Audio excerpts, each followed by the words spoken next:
കേരളം തിരഞ്ഞെടുപ്പ് ചൂടിൽ തിളച്ചുമറിയുകയാണ്. ഒപ്പം സൂര്യാഘാതവും സൂര്യാതപത്തിൻ്റെയും കഥകളും പല ഭാഗത്തു നിന്ന് വരുന്നു. തെരഞ്ഞെടുപ്പ് ചൂടിലേക്ക് ദേശീയ നേതാക്കളും എത്തുകയാണ്. ഇടതുപക്ഷത്തിൻ്റെ പടനയിച്ചെത്തുന്ന ഒരു ദേശീയ നേതാവാണ് നമ്മോടൊപ്പം ഇന്ന് അതിഥിയായി എത്തുന്നത്.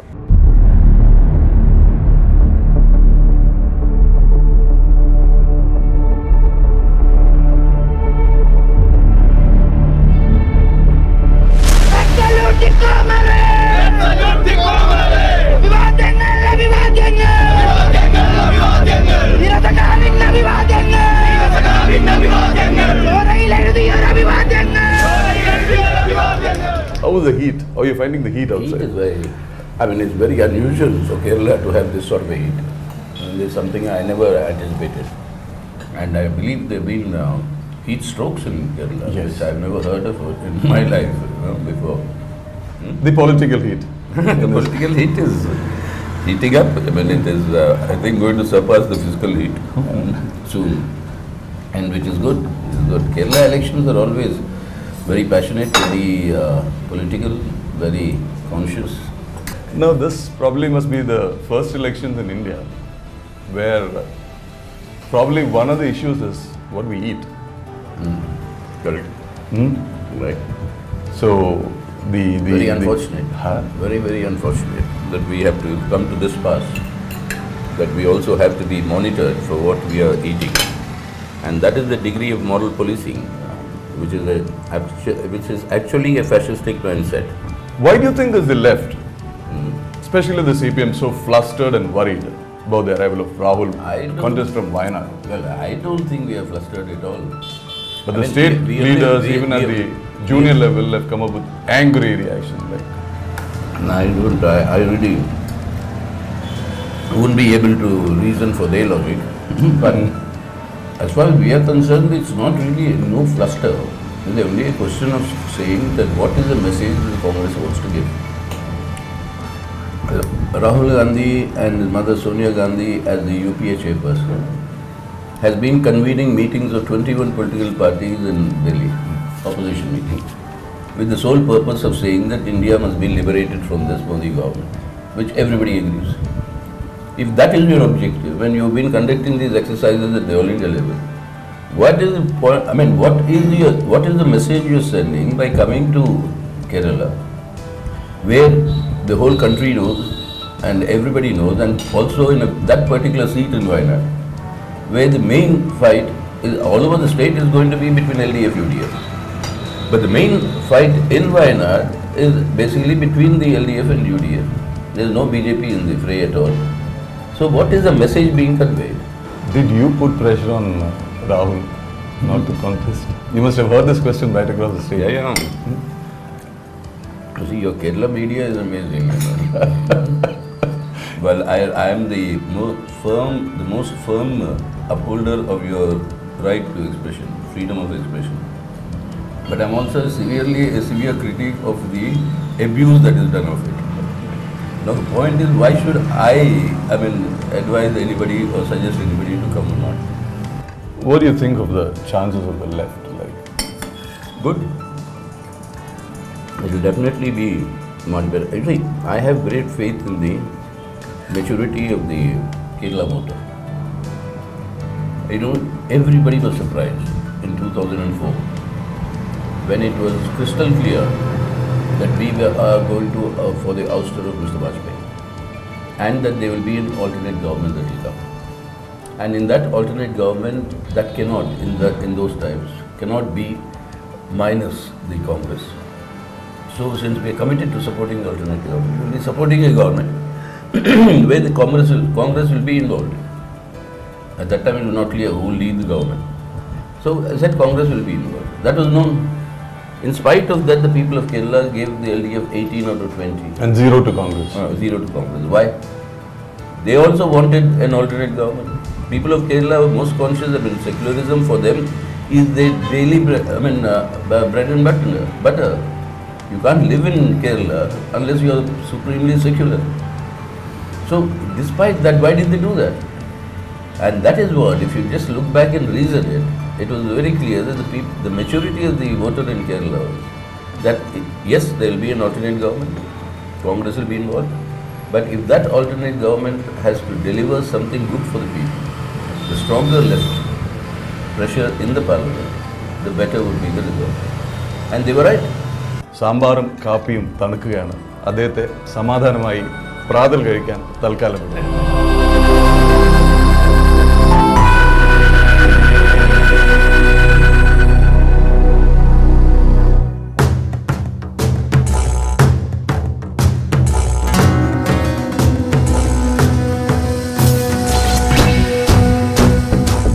ഞങ്ങൾ യാത്രയിലാണ്. കൊല്ലത്ത് നിന്ന് ആലപ്പുഴയിലേക്കാണ് ഇന്ന് സീതാറാം യെച്ചൂരി സഞ്ചരിക്കുന്നത്. We can say controlling shares in the UPA 1. From there, it's now come down where we can count the left seats in our fingers. What brought about this? Well, that was during the period 2004 to 2014. Now the party went through a very intense analysis and self-criticism. There are many mistakes that were done by the party's handling of certain situations, and that was self-critically analysed. But the reality is that our strength decreased from being the third largest in the parliament to coming down to our historical low. I mean, we were not this low even when the party was divided and CPM contested for the first time in 67, and that is the reality now. So I had been from 2015 when I became the idea was to somehow try and reverse and overcome this. Indian politics provides the ideal platform, the ideal environment for a party like the CPM and the left movement to take center stage. Unfortunately, we are looking and discussing the relevance of left now. Is it because chunk of North India where the struggle or the politics changed course from class struggle to caste struggle? Is it there that the party lost track? Well, I won't really say lost the rank, but this has been a very ongoing battle in India. Because you see the issues of caste and class, if you even look at the left movement, I mean, you look at the non-communist left, that is the socialist left, the entire ideological debate between, let's say, Ramana Lohia and EMS Nanduripad was on this entire issue of what is predominant, caste or class. And the Lohia and the Socialist Party's critique of the Communist Party was that we ignore caste. And we used to traditionally say they ignore class. No, but then finally, after that debate, and when EMS was himself there, it was in fact EMS who formulated, when he wrote on caste and class politics in India, that it is not caste versus class in India. It is the caste-class overlap. Okay. The identification and the integration of the socially oppressed movements, the Dalit protest movement, for example, the greater affinity has developed between the left and the communist struggles and them in the last 2 years, 3 years. And that is reflected all over the country in terms of a acceptance of the left as a leader. I mean, I'll give you, it is something with an astounding experience for me as well. See, this was on the 101st birth anniversary of Dr. Ambedkar. So in Nagpur, you have the Dr. Babasaheb Ambedkar University. The Vice Chancellor invited me to deliver a memorial lecture. Then 3 days before the event, he suddenly calls me saying, "Sir, the meeting has been cancelled." So I said, "Why?" He wouldn't tell me the reason. He said, "I'm sorry, this is what I just wanted to inform you, that meeting has been cancelled." So then our comrades told me it was under pressure from Nagpur, the headquarters, saying that Yechuri should not come here, etc. Yechuri coming here means that this university will also become like JNU, all sorts of work. I've heard Arun Jaitley speak on the floor, saying it's a big loss to the Rajya Sabha when P. Raji went out, and a big relief if Sitaram Yechury doesn't come back. Why certain age-old counts like 1 term, 2 term? Why is the party so adamant in this era? Well, it's not, but you see, that's because we want, various other comrades also to have this experience and to develop. That cannot always center around one person or a few couple of people. No, that is what I mean. The reason why we have this term business, etc., is so that the others also come and also grow up to be leaders, which will only benefit the party in the longer. That's the One issue that the BJP and the Congress is raising across the state is the issue of belief. Now, if there is a backlash, would the party accept it, that it was wrong in pushing this? Well, let us see what the result is, because the fact is that on the other hand, you also have more than 55 lakh women coming to participate in the human ball. That's also there. That is also part of the reality. And the other thing is also, remember, what did the party force? It was a Supreme Court decision that the government has to implement. So the party has been in power on and off in Kerala from 1957. Has this ever been done about the Sabrimala thing by the communists when they were in government or when they were in office? Why did this issue come? Because somebody went to the Supreme Court and the Supreme Court ordered equality of women as the fundamental right in the Constitution. So the Kerala government had no option but to actually implement the Supreme Court verdict. So now to say party was in a hurry or not in a hurry, I mean that sort of a That thing. came up because there is a similar Supreme Court order on the war that is happening between the Orthodox and the Jacobite factions of the church, wherein the government was, soft peddling and not using force to implement or execute that order. So the argument or the allegation is that the CPM and the left government offered on a platter a weapon to the BJP and the Hindutva forces by saying, yes, this government is only worried about getting into the beliefs and traditions and rituals of Hindus. They won't dare touch the minorities. But that is not correct. I mean that is their logic, their campaign. That's a campaign. Yeah, that is their campaign. Door-to-door campaign. Yeah, that is their campaign. But then the point is that, that contradiction needs to be exposed also. I mean, on the one hand, Mr. Modi and the BJP talk of equality for Muslim women on triple talaq. And when it comes to the equality right for the Hindu woman, they say no. യാത്ര തുടരുകയാണ് Sitaram യെച്ചൂരിക്കൊപ്പം.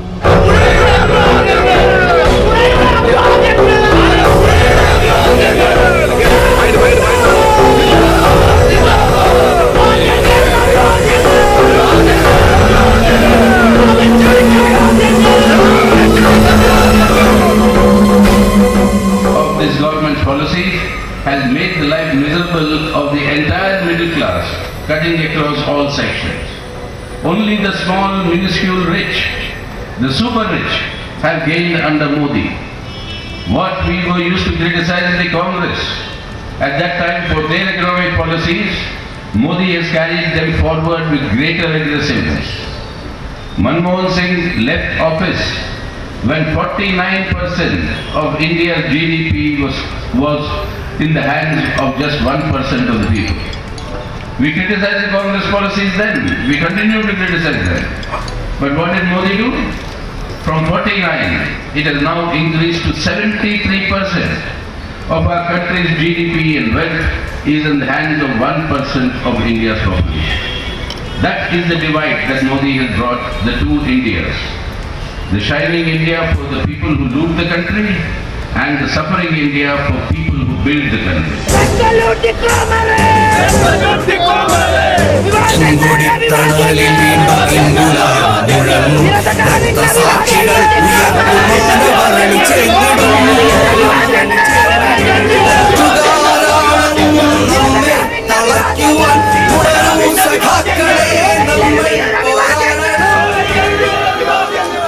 Coming back to Kerala politics.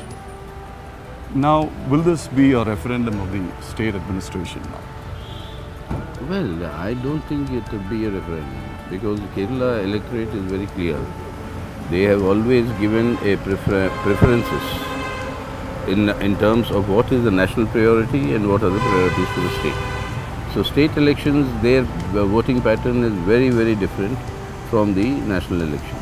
And I think that is the correct thing actually. And therefore I don't think it's a referendum on the state and the performance of the LDF government. Now, one issue that the opposition, especially the Congress and the BJP, is raising is the politics of violence.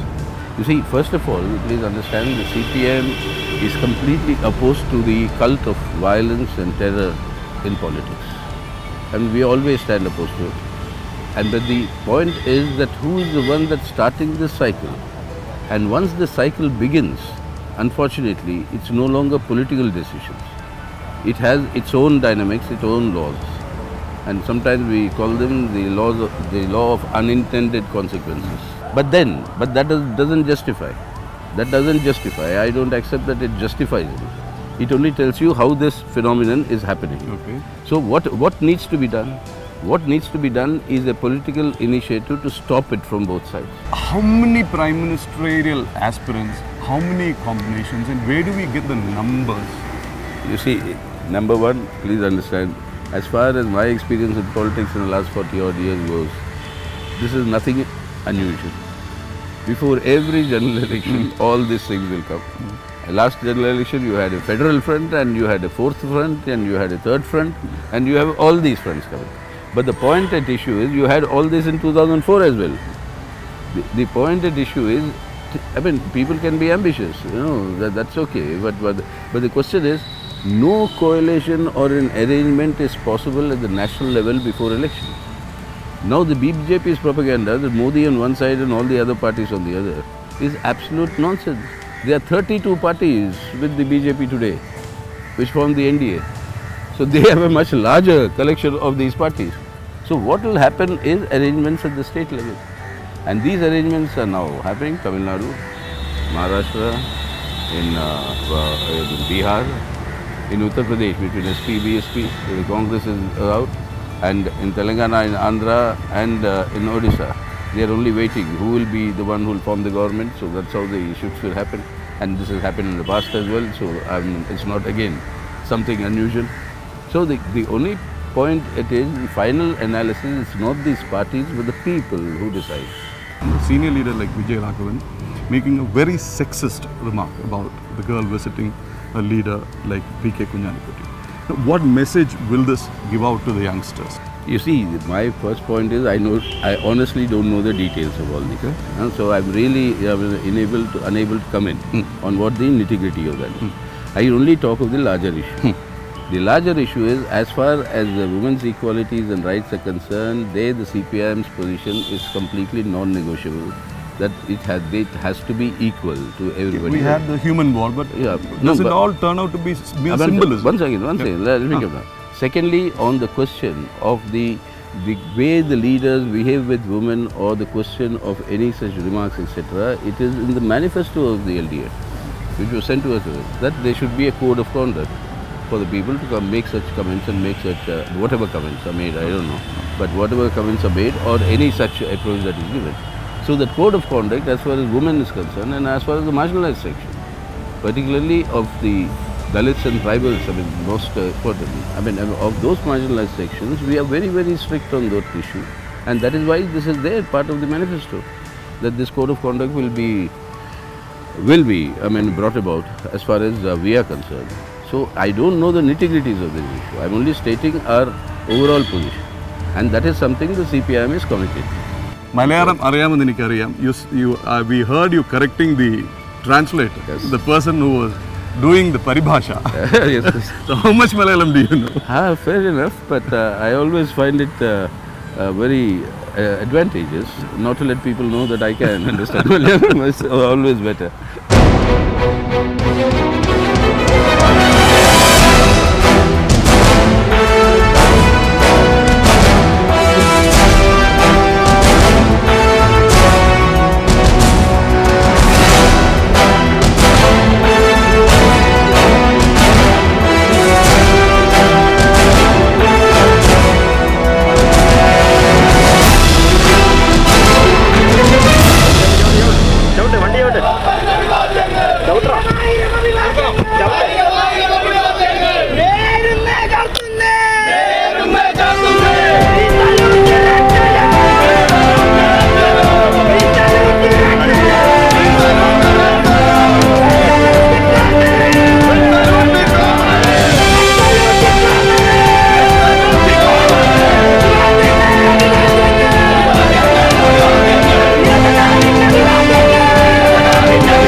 Vaikom സത്യാഗ്രഹത്തിൻ്റെ ഓർമ്മ പുതുക്കിക്കൊണ്ട് പ്രസംഗത്തിൻ്റെ തുടക്കം.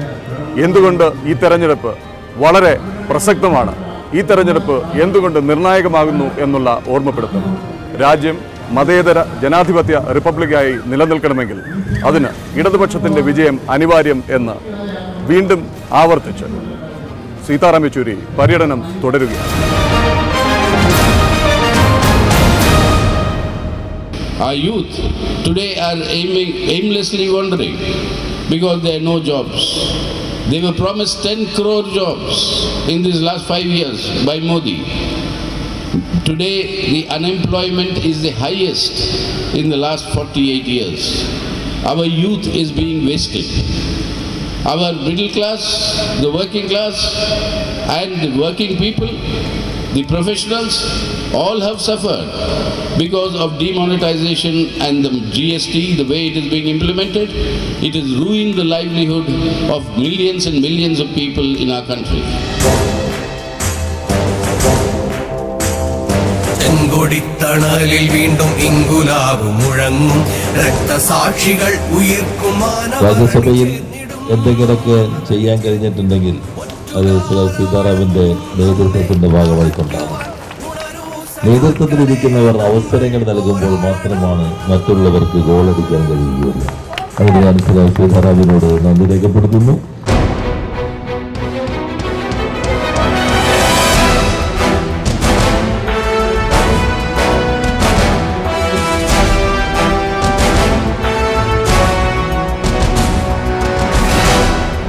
സമയം രാത്രി 8:45. രാവിലെ ഏതാണ്ട് ഈ സമയത്ത് തുടങ്ങിയ യാത്ര, കൊല്ലത്ത് നിന്ന് തുടങ്ങിയ യാത്ര ഇപ്പോൾ തൃപ്പൂണിത്തുറയിൽ അവസാനിക്കുകയാണ്. പണ്ട് ഹയർ സെക്കൻഡറി CBSE പരീക്ഷയിൽ അഖിലേന്ത്യാടിസ്ഥാനത്തിൽ 1ാം റാങ്ക് നേടിയ മിടുക്കനാണ് ഈ നിൽക്കുന്നത്. പിന്നീട് ഗവേഷണം പകുതിവതിയിൽ ഉപേക്ഷിച്ചില്ല എങ്കിൽ ഡോക്ടർ സീതാറാം യെച്ചൂരി എന്ന പേരിൽ സാമ്പത്തിക ശാസ്ത്രജ്ഞനായി കൂടി നാം ഇദ്ദേഹത്തെ അറിഞ്ഞേനെ. ഏതായാലും അതിലും വലിയ പരീക്ഷണമാണ് ഇപ്പോൾ നേരിടുന്നത്. രാജ്യമൊട്ടാകെ ഇടതുപക്ഷത്തിൻ്റെ, പ്രത്യേകിച്ച് CPMന്റെ പ്രാതിനിധ്യവും പ്രസക്തിയും ഉറപ്പിക്കാനുള്ള ഓട്ടത്തിലാണ് സീതാറാം യെച്ചൂരി. കേരളത്തിൽ കാലുകുത്തിയ ദിവസം തന്നെ കേരള രാഷ്ട്രീയത്തിൽ ഒരു ട്വിസ്റ്റ് ഉണ്ടായി. രാഹുൽ ഗാന്ധിയുടെ കടന്നുവരവ്. സീതാറാം യെച്ചൂരി മടങ്ങിയെത്തും. 2 ആഴ്ചയ്ക്ക് ശേഷം പുതിയ ട്വിസ്റ്റുകളുണ്ടെങ്കിൽ മറുതന്ത്രം മെനയാനും പട നയിക്കാനും. നമസ്കാരം.